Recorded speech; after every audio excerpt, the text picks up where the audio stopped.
Procès au pluriel particulièrement éprouvant pour les jurés. L'actualité en bref, c'est la session de la Cour d'assises des Vosges qui se poursuit. Ce mercredi soir, la mère infanticide qui avait tué ses deux fillettes de 19 mois et 3 ans à Nancy le 1er janvier 2017 a écopé de la même peine qu'en première instance, 30 ans de réclusion, dont une période de sûreté de 20 ans. Et ce jeudi s'ouvrait l'examen d'une affaire de séquestration, violence et viol sous la menace d'une arme. Affaire située cette fois à Épinal, dans le quartier de la Gare. Des faits sur fond de consommation de stupéfiants qui remontent à septembre 2018. 5 hommes sont sur le banc des accusés, ayant tous des antécédents judiciaires. Ils auraient, dans un appartement, séquestré un couple de trentenaires, tondu et violenté sous la menace d'une arme. C'est la femme du couple qui a déclaré avoir été violée, qui a prévenu les forces de l'ordre. Les tortionnaires encourent la réclusion criminelle à perpétuité.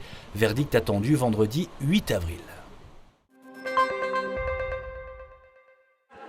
Quelques coups de pédale sur un parcours balisé pour sensibiliser les jeunes spinaliens à la sécurité routière parce que le constat est clair.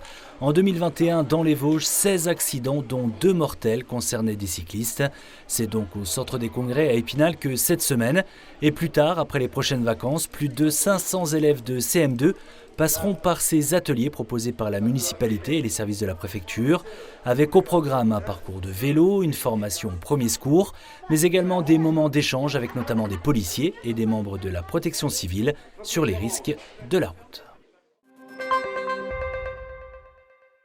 Expositions, concerts, théâtre ou encore cinéma en plein air, le jardin du musée départemental d'art ancien et contemporain d'Épinal est au cœur de sa programmation pour les 5 prochains mois, avec différents temps forts. On notera par exemple la nuit européenne des musées au mois de mai, ou encore le festival spinalien Rue et compagnie les 11 et 12 juin. Le MUDAC inaugurera aussi en parallèle des Imaginales, une exposition d'environ 25 photos réalisées en Éthiopie par l'artiste international William Ropp, qui sera présent pour l'événement.